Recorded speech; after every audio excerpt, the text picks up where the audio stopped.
तो दोस्तों IT sector की जो बड़ी कंपनीज हैं उनके रिजल्ट आ चुके हैं। टीसीएस के रिजल्ट हम ऑलरेडी डिस्कस कर चुके हैं। आज वीडियो में इन्फोसिस के रिजल्ट्स पे बात करेंगे। इसके अलावा विप्रो के रिजल्ट्स भी ऑलरेडी आ चुके हैं, वो हमने बात की थी।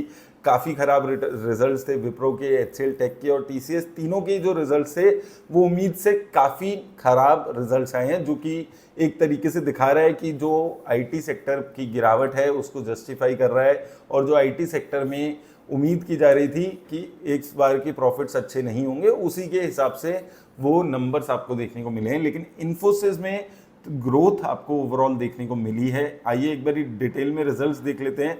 तो इन्फोसिस की अगर हम बात करते हैं तो देखिए इन्फोसिस के शेयर ऑलरेडी काफ़ी डाउन है, 1400 के आसपास चल रहा है, 30% की गिरावट आ चुकी है एक साल में। 5 साल की बात करें तो लगभग आप देखेंगे 5 साल के आसपास प्राइसेस पहुंचे हुए हैं, 3 साल के लो पर चल रहे हैं। 3 साल पहले 1500 पे था, आज 1400 पे है। तो कुछ खास रिटर्न्स इन शेयर्स ने जनरेट करके नहीं दिया है। अब चलते हैं रिजल्ट्स की बात कर लेते हैं। तो देखिए 44,000 करोड़ के आसपास की सेल्स आई है। पॉजिटिव बातें क्या है पहले वो बात करते हैं।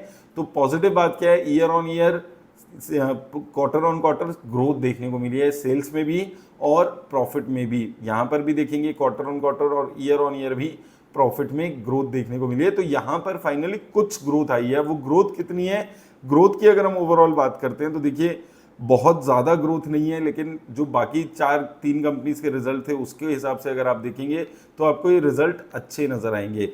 ओवरऑल देखिए मार्जिन 21% के ही चल रहे हैं। प्रॉफिट में ओवरऑल अगर हम रेवेन्यू की बात करें 2.2% की ग्रोथ है क्वार्टर ऑन क्वार्टर, और ईयर ऑन ईयर भी 2.9% के आसपास की ग्रोथ है। हालांकि रिपोर्टेड की देखेंगे तो स्लाइटली बेटर है, 3.7% ईयर ऑन ईयर और क्वार्टर ऑन क्वार्टर 2.7% के आसपास की ग्रोथ नजर आ रही है। अब इसमें अक्रॉस सेक्टर्स इनको यहाँ पर ग्रोथ दिख रही है, रिटेल को छोड़ के manufacturing, financial service, energy, high tech, इन सभी सेक्टर्स में इनको ईयर ऑन ईयर अच्छी ग्रोथ नजर आई है। हालांकि 2-3 सेक्टर्स हैं जो अदर सेक्टर्स हैं, लाइफ साइंसेज सेक्टर है, रिटेल सेक्टर है, इनमें थोड़ी सी गिरावट ओवरऑल देखने को मिली है।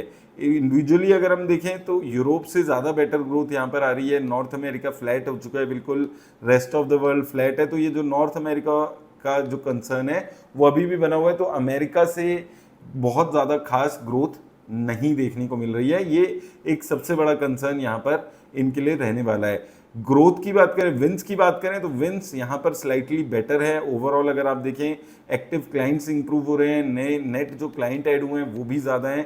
तो उस लिहाज से बेटर यहाँ पर ये नंबर्स नज़र आ रहे हैं कि जो इनकी ग्रोथ हुई है, जो $1 मिलियन प्लस की विंस है उसमें बेटर ग्रोथ है, $10 मिलियन प्लस की विंस में बेटर ग्रोथ नजर आ रही है। हालांकि 50 और 100 वो सिमिलर इनके क्लाइंट्स यहाँ पर चल रहे हैं। तो ओवरऑल आप देखेंगे तो नंबर्स इनके बाकी तो 3 कंपनीज हैं बड़ी कंपनीज उससे काफ़ी फार बेटर है। ओवरऑल अगर आप देखेंगे तो कुछ खास ग्रोथ अभी नहीं रही है आईटी सेक्टर में, और यही नंबर्स में भी इनके आपको दिख जाएगा। अगर हम यहाँ पर ओवरऑल बात करें तो आप देख सकते हैं 1 साल में, 3 साल में, 10 साल में इवन 7-8% की ग्रोथ अभी रह गई है। और जो शेयर है वो ऑलरेडी डाउन है, 3 साल के लो पर चल रहा है और 5 साल में भी सिर्फ 4-5% की ही CAGR से ग्रो किया है। तो अभी जितने भी लार्ज कैप कंपनीज हैं उसमें यही आपको हाल देखने को मिल रहा है।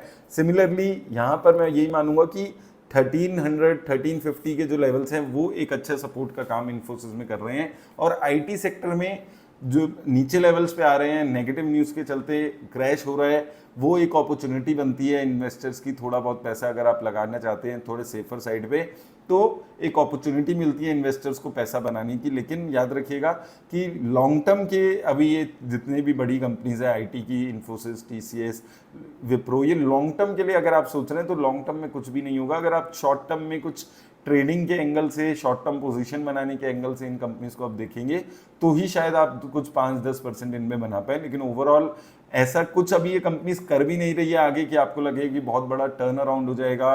वो सब चीज़ें भी यहाँ पर इन कंपनीज में मिसिंग नज़र आ रही है। तो वो चीज़ों को समझकर ऐसी कंपनीज में अगर आप सोच रहे हैं कि 30-40% का गिरावट है, हम कुछ लगा देंगे तो लॉन्ग टर्म में ग्रोथ हो जाएगी। लॉन्ग टर्म की ग्रोथ के प्रोस्पेक्ट्स अभी कम होते हुए इन कंपनीज के नज़र आ रहे हैं। वो इनकी सिर्फ 1 साल की बात नहीं है, 3-5 इवन 10 सालों में भी इन कंपनीज में 8-10% की ही ओवरऑल ग्रोथ देखने को मिली है। तो अगर ये 8-10% की भी आगे ओवरऑल ग्रोथ मेंटेन करते हैं तो भी आपको कुछ खास रिटर्न्स नहीं मिलेगी। इन कंपनीज में पॉजिटिव बात इकलौती है कि अब ये वैल्यूएशन वाइज काफ़ी सस्ती हो चुकी हैं, 20-22 के प्राइस टू अर्निंग पे आ चुकी हैं, तो वैल्यूएशन गैप अभी इन कंपनीज में खत्म हो चुका है।